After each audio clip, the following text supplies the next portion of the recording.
So there's a new report on the impact of the GOP tax cut, and it looks like we were right all along. Despite lofty promises from President Donald Trump and the Republican Party, the $1.5 trillion in tax cuts that went into effect last year have done little, if anything, to raise workers' wages, boost economic growth, or spur business investment. That's according to a new analysis by the Non-Partisan Congressional Research Service, which appeared to vindicate warnings from progressive critics that the GOP tax cuts were little more than a scam designed to put more money in the pockets of wealthy Americans. In his 23-page report, the independent research arm found that while the Republican tax law has not done much for workers or the overall economy, it has sparked a wave of stock buybacks, which primarily benefit rich executives. Quote, there is no indication of a surge in wages in 2018, either compared to history or relative to GDP growth. The congressional research arm found a conclusion that is consistent with recent survey data showing where did I get Trump from? Showing Americans have not seen a paycheck boost from the Trump tax cuts. Okay, that's where I got Trump from. The CRS report also suggested that worker bonus announcements by major corporations immediately following the passage of the GOP tax bill in 2017 may have been little more than, quote, a public relations move. As for overall growth, the CRS analysis cast serious doubt on Trump's repeated claim that his tax cuts were rocket fuel for the U.S. economy. On the whole, the CRS said, the growth effects tend to show a relatively small, if any, first-year effect on the economy. Okay, so, begs the question, well, what was the point? Why did they do this?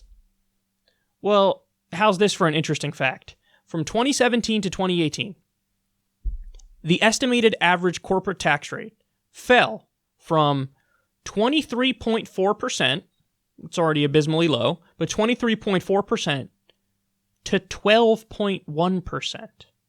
You basically had the corporate tax rate, again, which was already low, cut in half by this bill.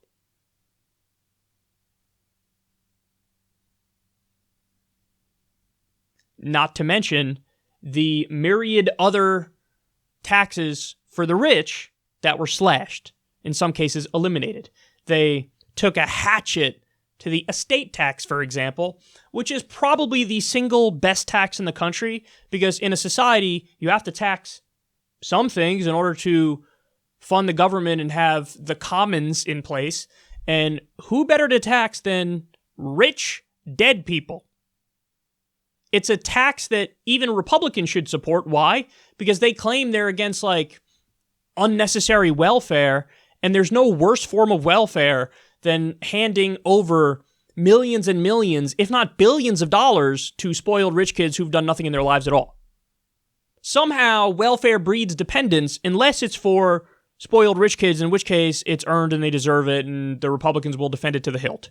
So that makes no sense, obviously. But this is what the tax law was really about. The tax law was cutting the corporate tax rate in half at a time when corporations were already paying a historically low percentage of the tax burden, and also just letting the rich run out the back door with all the money by slashing their taxes massively. So all of the tax breaks for working class people, temporary. All of them. All of them. All of the tax breaks for the rich and corporations, permanent. Isn't that a damning fact? That's beyond a damning fact to me. And in fact, over a decade, the Trump tax bill, the Republican tax bill, actually raises taxes on people making $70,000 a year or less.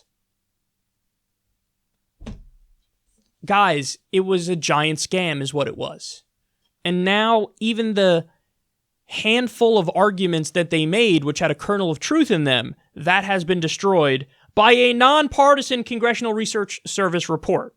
So that they didn't go into this with an agenda. They're not flaming lefties. If anything, I would argue that their analysis leans in a slightly more conservative direction. But they're saying, listen, they promised the moon and the stars about, oh my God, this is going to be great for workers. It hasn't been.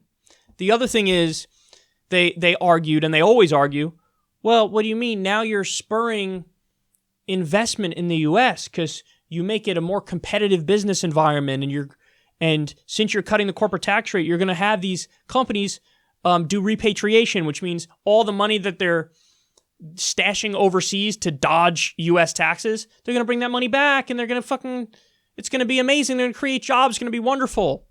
They're saying, according to this report, that has not happened. You want to know why? Because you give rich people money and you give corporations money, what are they likely to do? They're likely to just use it to pad the bottom line. That's exactly what the fuck they do.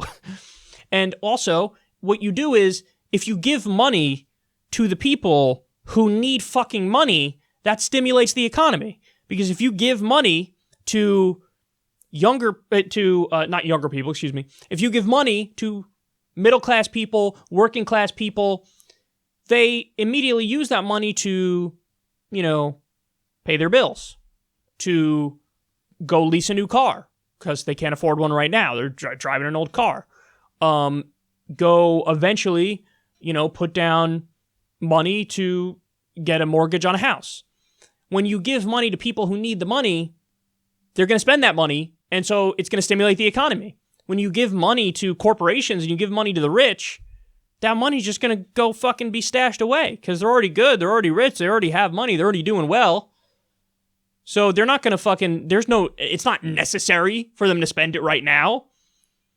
And they also say the main thing that's happening here, and by the way, this largely explains the giant, boom in the stock market, is they're doing stock buybacks.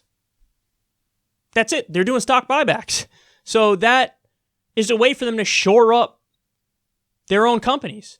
And it gives the appearance of, what do you mean? Everything's great. GDP is growing. Our, business is booming. And it's all fucking accounting tricks, dude. TikTok. There's going to be a giant crash. There's going to be a colossal crash that is probably very similar to the Great Recession. I don't know what the catalyst is going to be, but there will be a crash because the fundamentals of this market are not sound at all. And every time historically where they try deregulation and tax cuts for the rich, the same thing happens. Boom, bust cycles. We're on the boom right now, but there will be a bust at some point. And it's going to be ugly. So get ready. Get ready. It was also obvious what they were doing when you pack the administration full of Goldman Sachs lackeys and Wall Street lackeys, and they're going to protect their own class interests. They're going to help each other out. They don't give a fuck about regular people. And that's crystal clear. And if it wasn't before, hopefully this puts it to rest in your mind.